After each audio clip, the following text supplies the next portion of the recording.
Assalamualaikum warahmatullahi wabarakatuh. Baik anak-anak sekalian, untuk pertemuan kali ini Mister akan melanjutkan materi yang sebelumnya, yakni mengenai sistem ekskresi pada manusia, yakni pada bagian paru-paru. Nah, paru-paru atau kata lain dari paru-paru ini yakni pulmo kalau dalam bahasa kedokteran. Salah satu kebutuhan manusia sebagai makhluk hidup adalah bernafas. Bernafas adalah suatu proses pertukaran gas di mana makhluk hidup, yakni manusia, hewan, dan tumbuhan, menghirup gas oksigen atau O2 dan mengeluarkan gas karbon dioksida atau CO2. Organ yang berfungsi sebagai alat pernafasan adalah paru-paru. Paru-paru adalah organ yang sangat vital karena makhluk hidup tidak dapat hidup tanpa bernafas. Secara umum, fungsi paru-paru adalah menukar oksigen dari udara dengan karbon dioksida dari darah. Proses ini disebut dengan bernafas atau pernafasan eksternal. Paru-paru pada manusia itu terletak di dalam mediastinum atau rongga dada yang dilindungi oleh tulang selangka. Mediastinum dan perut dipisahkan oleh diafragma. Paru-paru pada manusia terbagi menjadi dua bagian, yaitu paru-paru kiri dan paru-paru kanan.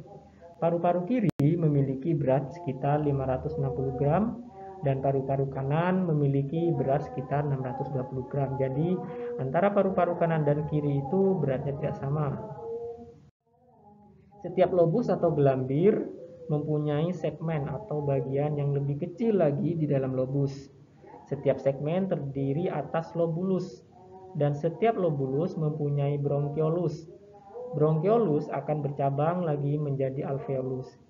Paru-paru diselimuti oleh selaput yang disebut dengan pleura. Pleura dipisahkan oleh sebuah rongga yang disebut cavum pleura. Rongga tersebut memudahkan paru-paru untuk mengembang dan mengempis karena hampa udara. Di dalam cavum pleura terdapat cairan atau eksudat yang berfungsi sebagai pelumas selaput pleura, gunanya mencegah terjadinya kerusakan pada saat pleura bergesekan.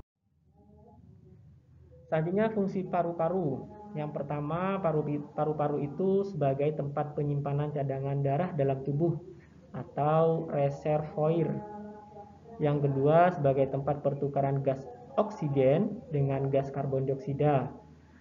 Yang ketiga, melindungi organ jantung dari getaran atau guncangan. Yang keempat, membantu menyediakan dan mengalirkan udara untuk menghasilkan suara. Kemudian, fungsi paru-paru pada manusia sebagai sistem ekskresi karena mengeluarkan limbah karbon dioksida dari dalam tubuh dan melindungi sistem organ tubuh dari masalah kesehatan yang berasal dari udara dengan menyaring partikel debu atau kotoran dan bakteri sebelum melewati proses pertukaran udara. Kemudian mengendalikan pH darah atau kadar keasaman dengan mengubah tekanan dan kadar karbon dioksida. Yang terakhir, fungsi paru-paru memfilter atau menyaring gumpalan darah yang dapat terbentuk di dalam vena. Nah, ini gambar bagian-bagian paru-paru. Di situ kalian bisa melihat mulai dari bagian atas ada trakea, kemudian ada bronkus kiri, ada bronkus kanan. Di dalam bronkus ada bronkiolus, ya, yang lebih kecil lagi. Ada lobus, terus ada pleura, pleura fluid, kemudian ada diafragma. Nah, untuk bagian ini mempunyai fungsi dan peran masing-masing. Kita bisa lihat peran dan fungsinya di slide berikutnya. Nah, yang pertama adalah bronkus. Bronkus ini adalah batang percabangan dari tenggorokan atau trakea yang menghubungkan paru-paru sebelah kanan dengan paru-paru sebelah kiri. Bronkus sebelah kiri lebih besar dan memiliki panjang sekitar 5 cm. Sedangkan bronkus sebelah kanan berukuran lebih lebar, pendek dan lebih lurus. Bronkus tersusun oleh tulang rawan, otot polos, dan lapisan mukosa. Tulang rawan berfungsi sebagai jaringan penyusun rangka pada bronkus otot polos yang berguna untuk bernafas secara otomatis tanpa disadari. Bronkus mukosa menghasilkan lendir untuk melindungi paru-paru dari partikel asing seperti debu atau kotoran ketika kita bernafas. Selanjutnya adalah bronkiolus. Bronkiolus adalah percabangan dari bronkus yang berada di dalam alveolus. Bronkiolus berfungsi sebagai jalan masuknya udara menuju alveolus. Bronkiolus mempunyai diameter sekitar 1 mm atau bahkan lebih kecil yang bisa berubah sesuai tekanan udara yang masuk. Pelebaran atau pembengkakan diameter bronkiolus yang disebabkan oleh rangsangan hormon epinefrin dan saraf simpatik disebut dengan bronkodilasi. Sedangkan penyempitan diameter yang disebabkan oleh rangsangan histamin dan saraf parasimpatis disebut dengan bronkokonstriksi. Selanjutnya, struktur jaringan pada bronkiolus tersusun atas sel epitel kuboid bersilia atau jaringan epitelium berbentuk kubus bersilia serta otot polos. Bronkiolus dapat terbagi lagi menjadi bagian yang lebih kecil yang disebut dengan terminal. Terminal bronkiolus memiliki diameter kurang dari 0,5 mm dan di dalamnya terdapat ductus alveolus. Terminal bronkiolus merupakan tempat berakhirnya perjalanan udara, di mana udara selanjutnya akan mengalami pertukaran dalam alveolus. Selanjutnya adalah alveolus. Alveolus adalah tempat terjadinya pertukaran gas antara gas oksigen dengan gas karbon dioksida secara difusi, di mana oksigen akan masuk dan karbon dioksida akan dikeluarkan. Struktur alveolus tersusun atas selaput tipis dan banyak terdapat kapiler darah. Di dalam alveolus, darah akan mengalami oksigen dari udara dan melepas karbon dioksida ke udara. Bentuk jamak dari alveolus disebut dengan alveoli. Dengan kata lain, alveoli terdiri dari banyak alveolus. Pada umumnya, alveolus atau gelombung udara memiliki diameter yang berkisar antara 0,2 sampai 0,3 mm. Alveolus pada paru-paru manusia memiliki jumlah keseluruhannya yaitu mencapai 700 juta buah dan luas paru-paru jika dibentangkan yaitu mencapai 90 meter persegi. Ukuran alveolus bervariasi berdasarkan lokasi atau letak di dalam paru-paru. Alveolus terdiri dari sel-sel epitel dan endotelium. Nah, sel-sel epitel pada alveolus masih dibagi menjadi dua tipe. Yang pertama, sel epitel tipe 1, yaitu sel epitel squamosa yang berfungsi sebagai proses pertukaran udara. Sel epitel ini berukuran besar dan datar. Selanjutnya, sel epitel tipe 2, yaitu sel pneumosit granular yang tidak termasuk dalam proses pertukaran udara di paru-paru. Sel epitel ini menghasilkan zat surfaktan yang berguna untuk mencegah alveolus mengalami kolaps dan melapisi alveolus. Selanjutnya adalah pleura. Apa itu pleura? Yakni selaput yang melapisi paru-paru. Struktur pleura yaitu halus, licin, dan berbentuk seperti kantong. Pleura berfungsi untuk melindungi paru-paru dari gesekan atau mengurangi gesekan selama proses respirasi. Pleura terdiri atas dua lapisan tipis, yaitu pleura visceral dan pleura parietal. Pleura visceral yaitu pleura bagian dalam yang melapisi langsung pada paru-paru.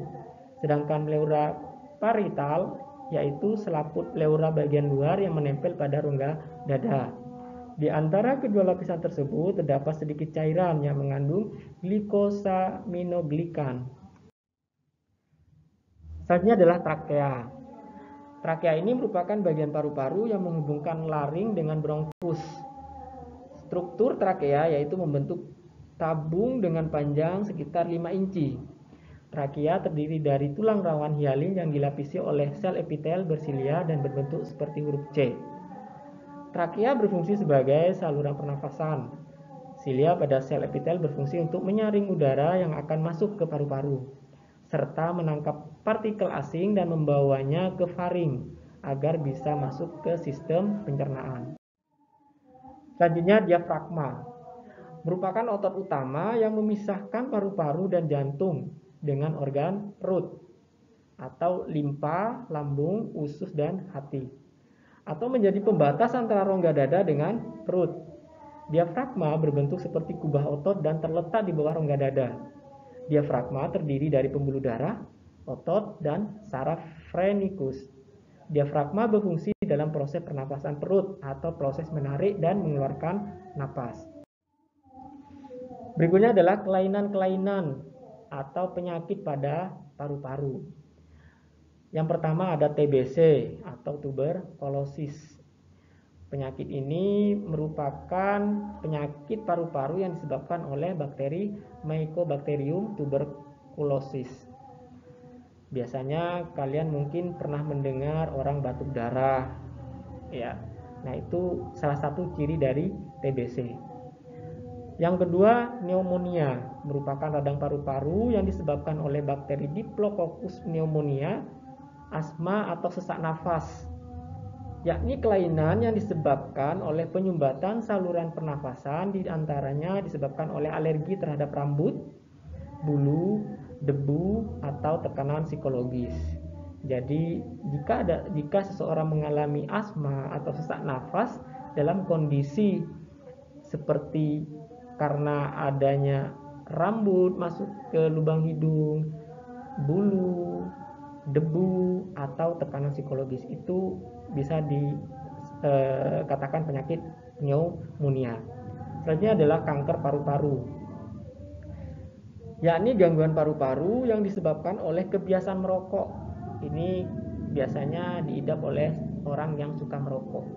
Penyebab lainnya terlalu banyak menghirup debu asbes, kromium, produk petroleum, dan radiasi ionisasi. Kelainan ini mempengaruhi pertukaran gas di paru-paru.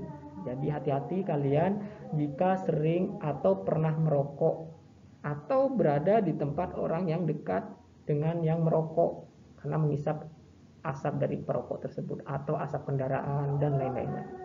Selanjutnya adalah emfisema, adalah penyakit pembengkakan paru-paru karena pembuluh darahnya terisi udara, di mana alveolus mudah mengembang namun sulit untuk mengecil, sehingga penderita sulit mengambil nafas. Seperti sesak gitu ya kalau benar. Selanjutnya cara mengatasi kelainan atau penyakit pada paru-paru, bagaimana kita cara menjaganya agar paru-paru kita tetap sehat dan tidak terjadi kelainan atau tidak sakit-sakitan. Yang pertama, mengatur pola makan dengan mengkonsumsi makanan yang sehat dan bergizi secara teratur. Tidak makan makanan yang berbahaya, mengandung zat-zat berbahaya seperti bahan-bahan kimia. Dan berolahraga dengan teratur. Tujuan berolahraga ini agar bisa membantu dalam proses metabolisme di tubuh sehingga kita berkeringat. Dengan berkeringat kita akan memicu jantung kita untuk memompa sehingga terjadilah pembakaran minyak. Selanjutnya adalah istirahat minimal 6 jam per hari. Jadi dalam 24 jam itu minimal kalian harus bisa istirahat 6 jam dalam sehari. Kemudian menghindari konsumsi rokok, minuman-minuman beralkohol atau minuman keras, dan narkoba, karena itu sangat berbahaya sekali buat paru-paru. Yang terakhir adalah hindari stres. Stres ini terlalu banyak berpikir, maksudnya berpikir pikiran yang tidak penting, pikiran-pikiran yang rumit, sehingga mengganggu kalian dalam berpikir, mengganggu istirahat, tidak bisa tidur, tidak bisa makan. Nah, itu harus kalian hindari. Harus positive thinking. Baik, itu saja untuk pertemuan kali ini. Kurang lebihnya Mister mohon maaf. Terima kasih. Wassalamualaikum warahmatullahi wabarakatuh.